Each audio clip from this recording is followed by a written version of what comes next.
Friends of Ride, welcome back to the YouTube channel. Today we're talking about a motorcycle that has sparked a lot of discussion because of its price, but which actually has much more to offer as a topic of conversation: the new Kawasaki Z900 2025. Now let's find out how it's made and, of course, how it rides.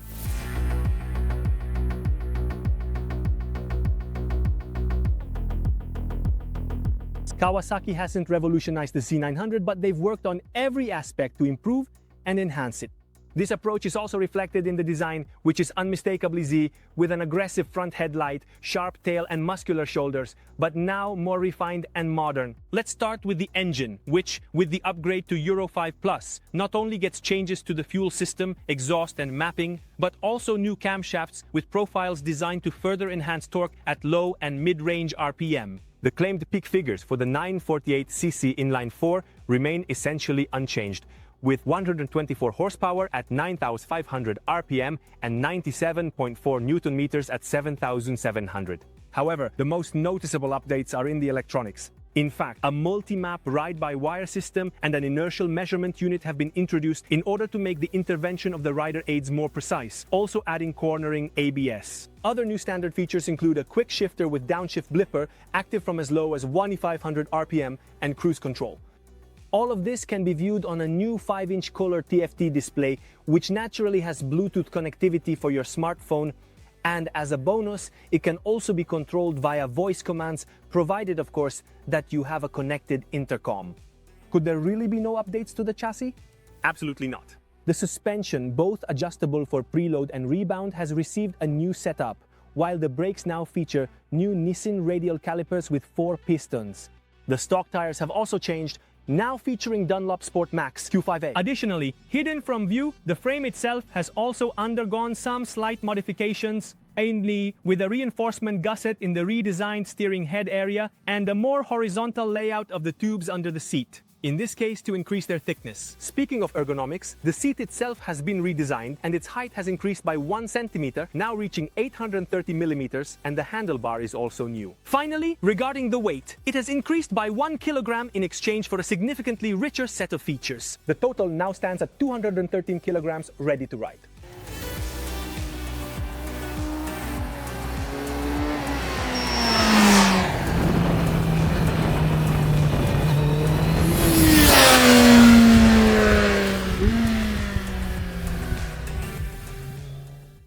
We've taken a quick, though not too quick, look at what's new in this Z900, which actually turns out to be more seamed at the time of its unveiling at EICMA, because Kawasaki has worked comprehensively on the bike. And I'd like to start logically with the riding position, with what you noticed right from the first few meters in the saddle. Because while it's true that the Z900 is immediately recognizable as such, there are no radical changes. Some small differences highlight a slightly sportier character.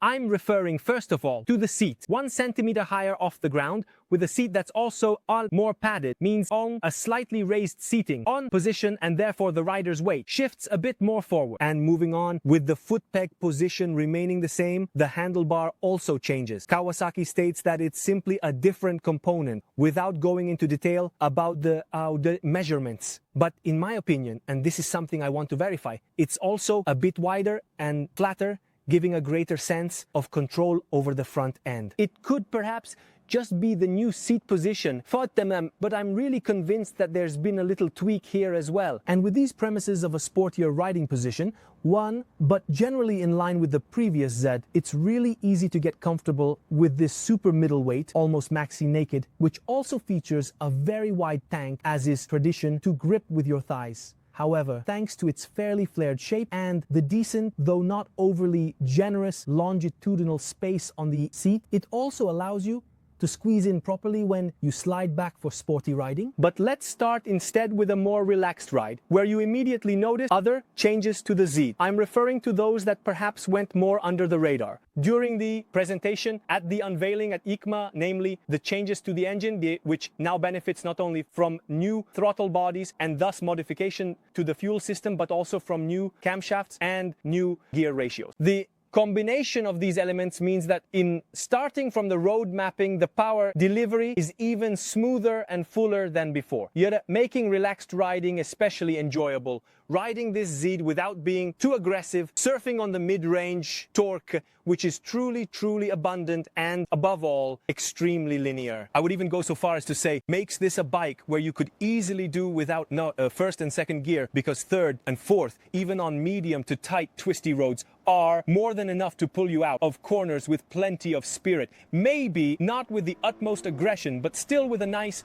burst of energy. Then, when you switch to the sport mapping, it's a step up not just for your wrist, but also a mental shift in terms of riding. You start seeking out the fun, the power this engine is capable of. It's 124 horsepower. Let's say that this character, which emphasizes smoothness in riding, still makes itself felt in a certain way. With such a flat power delivery that you almost don't feel the need to chase the red line, the high revs. You tend to keep it in the mid to high range, except when you really want to enjoy, because it's there, the beautiful intake sound that comes from down here from the airbox.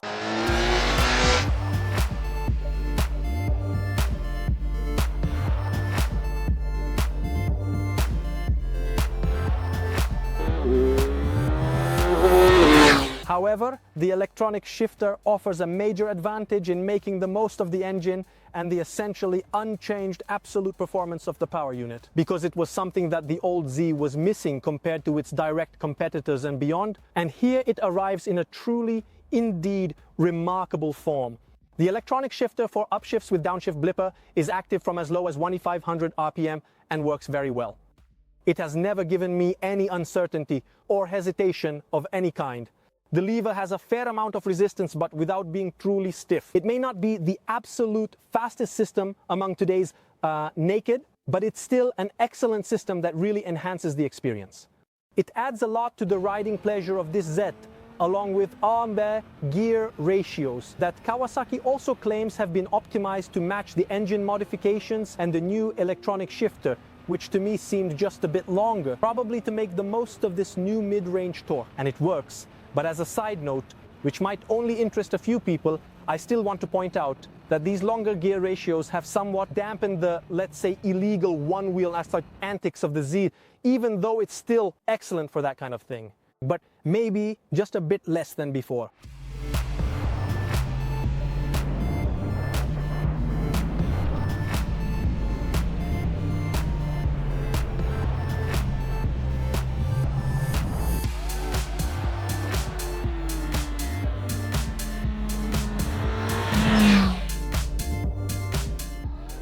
We talked about the engine, touching on electronics with the mention of the quick shifter, so it's worth giving a mention, or rather more than one, to the new electronics, which are what truly bring the Z900's equipment and overall riding experience into the present day. Thanks to the new 5-inch color TFT display. It's definitely clearer, more modern, more complete, and easier to use. Not only does it offer turn-by-turn navigation through a dedicated smartphone app, but it also allows you to enable additional features. If you have an intercom, you can use voice commands, a function that is currently still in beta testing. But we were given some demonstrations. And for example, beyond the usual features, it will also let you change the riding mode with a voice command, which could be quite interesting.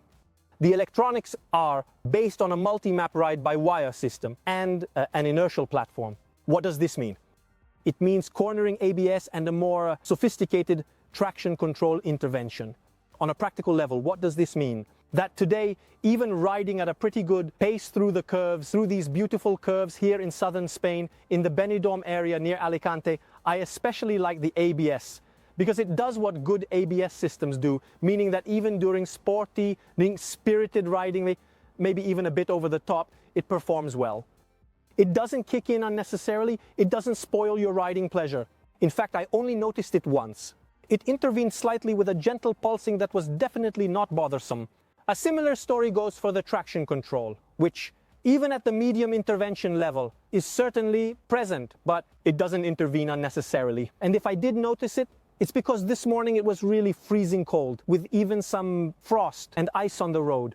So in some spots, the conditions allowed me, without overdoing it, to actually test the traction control's intervention. But now let's move on to the riding experience, because even if in this case the technical updates might seem secondary or not particularly numerous, in reality, even from this point of view, there's quite a lot to say.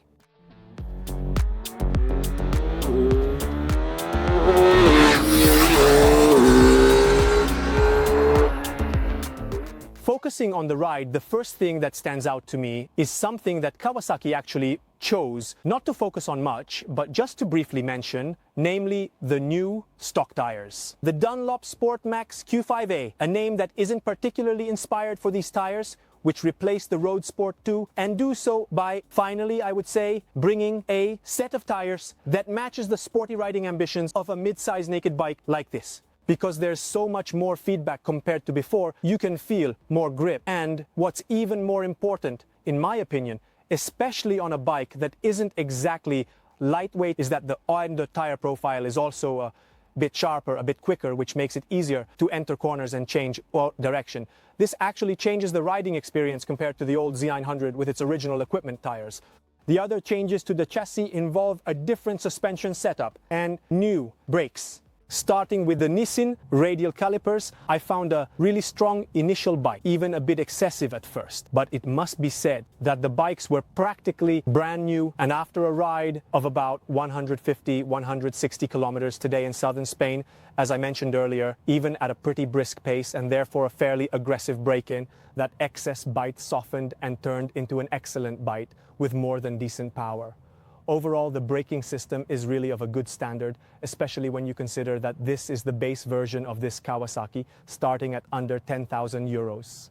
As for the suspension and its new setup, what I particularly liked was the rear shock absorber at both ends. In any case, the setup strikes a nice balance between the bike's ability to absorb bumps, to move and transfer loads, to provide immediate feedback and the support needed for sporty riding. The fork, however, might be just a bit too free in the initial part of its travel, perhaps requiring you to modulate that excellent initial bite of the brakes to avoid, let's say, unsettling the setup a little. On the other hand, I really didn't find anything to criticize about the rear shock. The more spirited riders might need an extra step, perhaps for the occasional track day, which, after all, is possible with this type of bike. But at that point, there's the SE version, which even comes with Brembo brakes, making it the choice for those who are even more focused on sporty riding. But for everyday use, for sporty riding, even pretty spirited weekend rides, and for your first times on the track, honestly, I have nothing to criticize about the Z900 in this new 2025 version.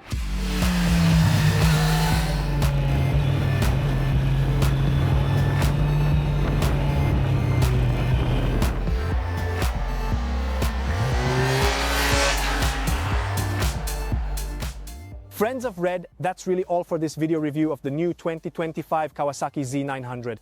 The only thing left would be to test the SE version. But for that, I think we'll see each other again in about a month, maybe a month and a half, right here on our YouTube channel. In the meantime, I invite you to comment below if you have any questions to further deepen your knowledge about the Z900. All that's left for me to do is remind you to subscribe to the channel if you enjoyed the video. Twist of the throttle.